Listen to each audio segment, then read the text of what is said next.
صدق اللہ مولانا العظیم وبلغنا رسولہ النبی الامین الکریم ونحن علی ذلک لمن الشاہدین والشاکرین والحمد للہ رب العالمین ان اللہ وملائکتہ یصلون علی النبی یا ایھا الذین آمنوا صلوا علیہ وسلموا تسلیما اللہم صل علی سیدنا و مولانا محمد وعلی آل سیدنا و مولانا محمد وبارک وسلم۔ حاضرین گرامی قدر، پچھلے جمعے کی بات کو آگے بڑھاتے ہوئے میں ایک ضروری چیز پہلے سمجھانے کی کوشش کروں گا، جس سے اگلی بات جو ہے، یعنی اس آیت کے دو حصے، پہلا جو حصہ ہے اس کے دو حصے، فَإِذَا عَزَمْتَ فَتَوَكَّلْ عَلَى اللَّهِ، بس جس نے ارادہ کیا، پکا مصمم عزم کیا پختہ، اور پھر بھروسہ کیا اللہ کی ذات پر۔ اب یہ بات ذرا غور کیجئے گا کہ عزم کے بارے میں نے پچھلے جمعے پر بات کی تھی اور سمجھانے کی کوشش کی تھی کہ کوئی بات سوچ کے منہ اٹھائے بغیر سوچے سمجھے چل پڑنا، یہ عزم نہیں ہے۔ عزم کیا ہے؟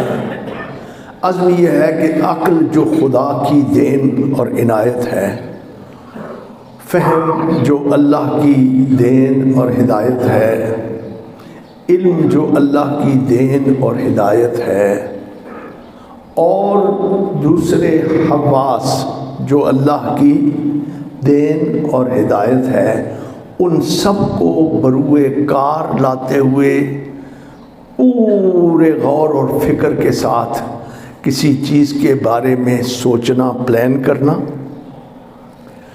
اور اس کے عواقب، اس کے نتائج پر غور کرنے کے بعد اس کا ارادہ کرنا۔ ٹھیک ہے جی؟ اب یہ جو چیز ہے نا، یہ چیز میں بہت ساری اشیاء شامل ہیں۔ اس حصے میں یہ لفظ عزم کے اندر بہت ساری چیزیں، اس ارادے سے پہلے میں ایک چھوٹی سی بات کرتا ہوں کہ میں ارادہ کرتا ہوں کہ میں نے لاہور جانا ہے، تو پہلے میں سوچوں گا کہ میرے پاس کرایہ ہے، میری صحت مجھے اجازت دیتی ہے کہ میں سفر کی مشکلات برداشت کر لوں گا، میں کر بھی پاؤں گا یا نہیں، اس وقت مجھے کوئی گاڑی ملے گی یا نہیں۔ یہ تمام کی تمام چیزیں جو ہیں، اس میں عزم کا جہاں پر بات آئے گی وہاں اسباب کی بات بھی ہوگی۔ جب آپ ارادہ کرتے ہیں نا تو ارادے سے پہلے اسباب پر بھی آپ کی نظر ہوگی۔ اب اگر اسباب ہی نہیں ہیں، اس کا کوئی سبب بظاہر نہیں، تو پھر ارادہ باندھنا بظاہر مشکل نظر آتا ہے، ایسا ہی ہے نا۔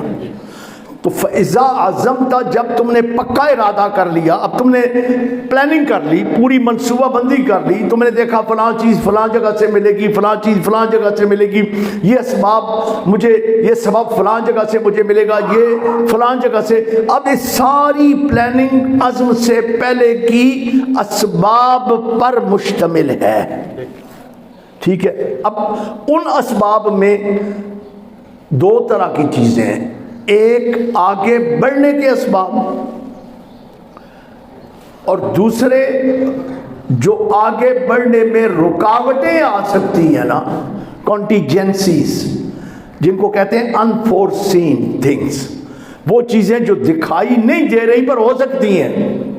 مثلا میں چھوٹی سی مثال دیتا ہوں کہ میں نے ارادہ کیا اپنی گاڑی پہ جانے کا، اور میرا ارادہ تھا میں اپنی گاڑی پہ جاؤں گا، اور میری گاڑی خراب ہو گئی، تو اب اس سبب نے مجھے دھوکہ دے دیا نا۔ اب مجھے یا تو کوئی اور گاڑی لینی پڑے گی یا اپنا ارادہ کینسل کرنا پڑے گا. تو اب وہ اسباب پر پورا غور و فکر کرنے کے بعد جب ہم آگے بڑھنے کا ارادہ کر لیتے ہیں تو اب رب کیا کہتا ہے؟ فَإِذَا عَزَمْتَ، جب تم نے پکا اور مصمم ارادہ کر لیا تو پھر کیا ہے؟ پھر ان اسباب کی طرف دیکھنا چھوڑ دو. فَتَوَكَّلْ عَلَى اللَّهِ، پھر اللہ پہ بھروسہ کر لو.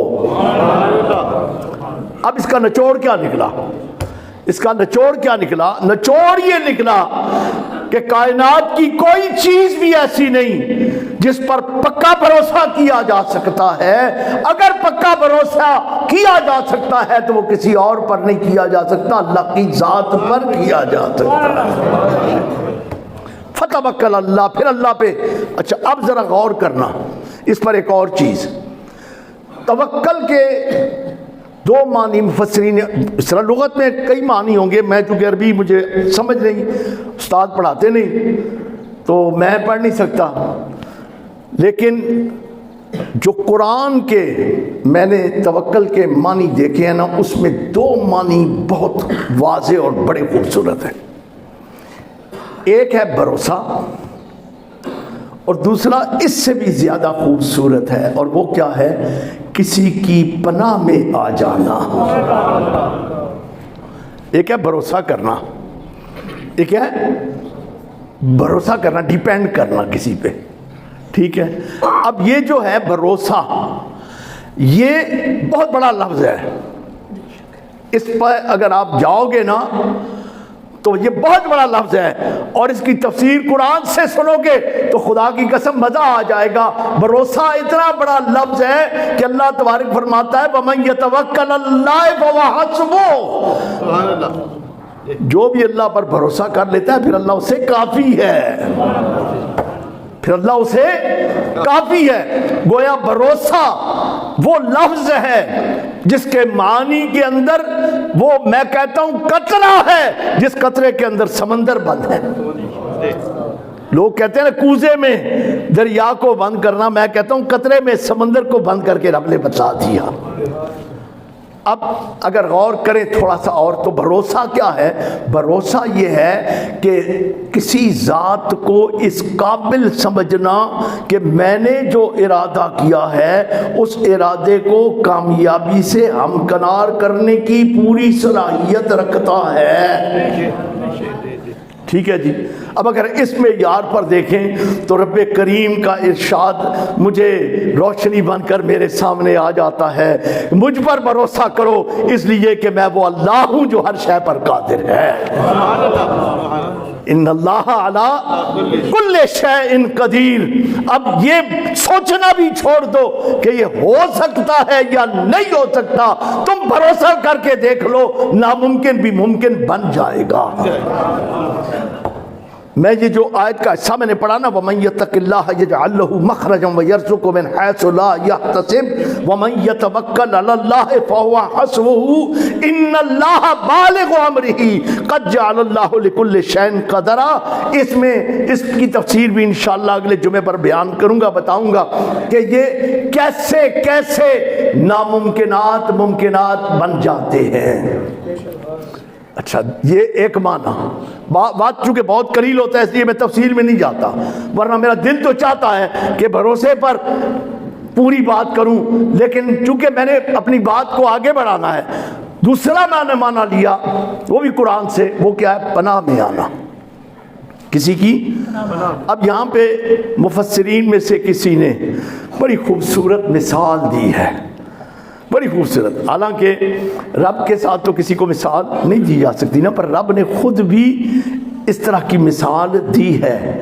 اپنی شفقت، اپنی رحمت، اپنی محبت کو ماں کی محبت کے ساتھ مثال دی ہے نا. 70 ماؤں جتنی، 70 ماؤں سے بھی زیادہ.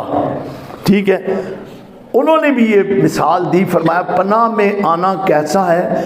جیسے بچہ بھوک میں، ذرا غور کرنا، بچہ بھوک میں بھاگ کر ماں کی گودی میں پناہ لے کر اس کے سینے سے چمٹ جاتا ہے نا، اس یقین کے ساتھ کہ میں بھوکا ہوں اور ماں کی چھاتی کے ساتھ لگوں گا، اس کی گود میں آؤں گا تو بھوکا نہیں رہوں گا، مجھے پناہ ضرور ملے گی۔ پناہ اس انداز میں لینا کہ جس ہستی کے دامن میں میں پناہ لینے جا رہا ہوں وہ ہستی مجھے ہر دشمن سے بھی بچا سکتی ہے، وہ ہر سختی سے بھی بچا سکتی ہے، وہ ہر تنگی سے بھی بچا سکتی ہے، وہ ہر رکاوٹ سے بھی بچا سکتی ہے، وہ ہر ناکامی سے بچا سکتی ہے، بلکہ وہ ہستی ہے جس نے جس کو اپنی پناہ میں لے لیا وہ واقعی پناہ میں آ گیا۔ اب آپ ذرا اور غور کریں، سب سے بڑا دشمن کون سا ہے انسان کا؟ سب سے بڑا دشمن، کچھ دشمن انسان ہے یہ بھی دشمن ہے، کچھ آفات و بلیات ہے یہ بھی دشمن ہے، کچھ حوادث ہیں وہ بھی دشمن ہے، لیکن رب نے جس کو کھلا اور بڑا دشمن قرار دیا وہ دشمن کون ہے؟ شیطان۔ وہ دشمن کون ہے؟ شیطان۔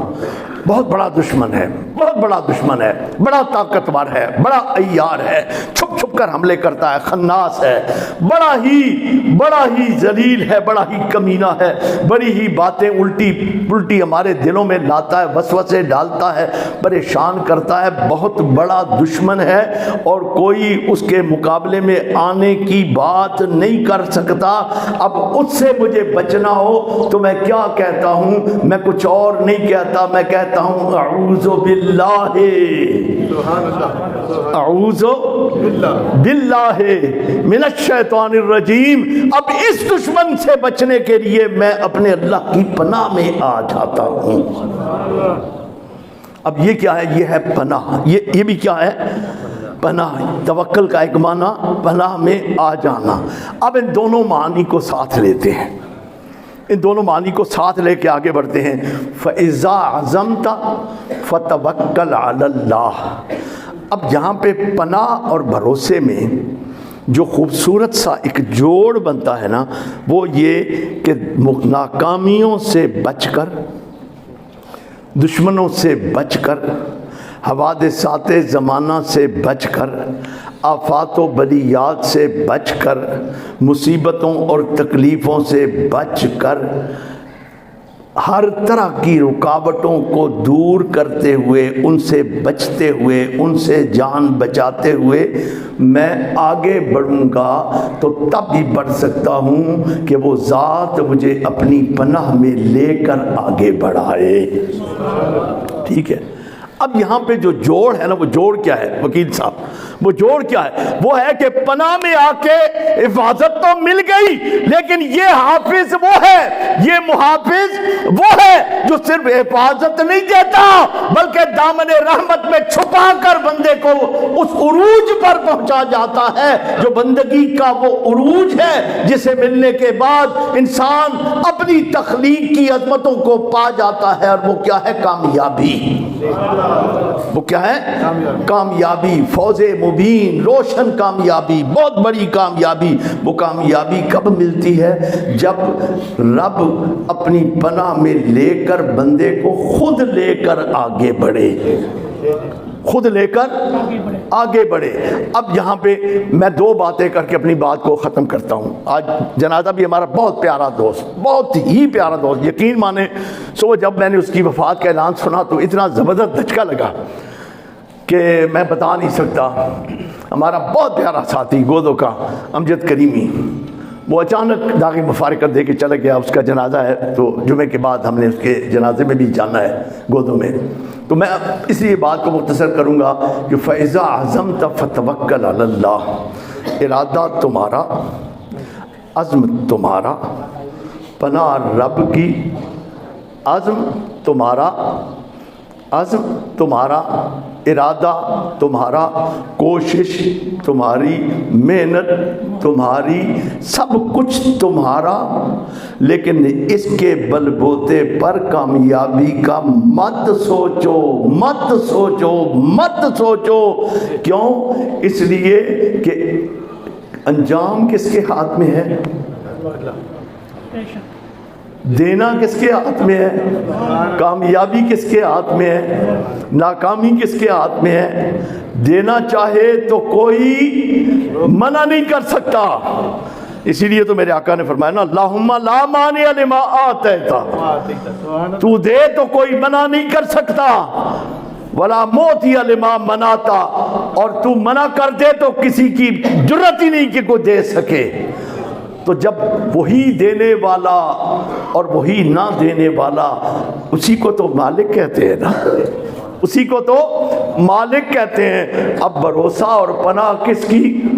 مملوک کہیں اور جا کے پناہ تلاش نہیں کرتا، یہ غلام کہیں اور پناہ تلاش نہیں کرتا، یہ مملوک کسی اور پر بھروسہ نہیں کرتا، بلکہ پناہ میں آتا ہے تو اپنے مالک اور آقا کی پناہ میں آتا ہے، اور بھروسہ کرتا ہے تو اپنے مالک اور آقا کی ذات پر بھروسہ کرتا.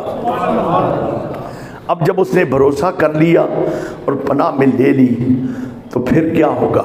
اب جب یہ دونوں چیزیں جڑ جاتی ہیں نا، جب دونوں چیزیں جڑ جاتی ہیں تو پھر پتہ چلتا ہے کہ اسباب ٹھیک ہے فائدہ دیتے ہیں لیکن اپنی مرضی سے نہیں دیتے. اسباب نقصان پہنچاتے ہیں پر اپنی مرضی سے نہیں پہنچاتے. اگر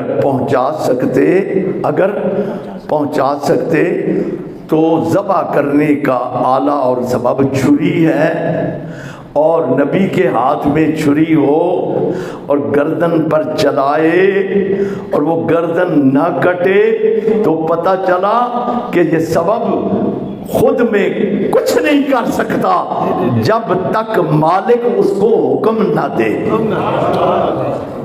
آگ جلاتی ہے، آگ جلاتی ہے، جلا کر بھسم کر دیتی ہے، اور جتنی آگ زیادہ ہوگی نا اتنی زیادہ چیزوں کو بھسم کرنے کی قوت رکھے گی. اب وہ آگ جس کے شعلے آسمان تک بلند ہوتے ہوں، وہ آگ جو بہت بھڑکی ہوئی ہو، بہت تیز ہو، اس میں کسی کو ڈالا جائے تو وہ بھسم ہو کر رہ جائے گا نا، آنے واحد میں جل کر خاک ہو جائے گا نا. لیکن یہاں پہ تو رب نے کہا آگ کیا کر سکتی ہے؟ آگ کون ہوتی ہے؟ میں مالک حکم دیتا ہوں یا نار کونی بردم و سلامن علی ابراہیم، یہ میرا ابراہیم آ رہا ہے، تو نے اسے اپنی پناہ میں اس طرح لینا ہے جس طرح باغیچہ لیتا ہے. اب یہاں پہ مفسرین نے ایک بڑا خوبصورت نکتہ بیان کیا، کہا صرف بردن کہتے نا تو آگ برف سے زیادہ ٹھنڈی ہو جاتی، خالی بردن کہا جاتا حکم ہوتا تو آگ برف سے زیادہ ٹھنڈی ہو جاتی، پھر بھی وہ اذیت پہنچا سکتی تھی. لیکن رب نے کہا ٹھنڈی ہو جا، پر اتنی ٹھنڈی ہو جس میں سلامتی ہو.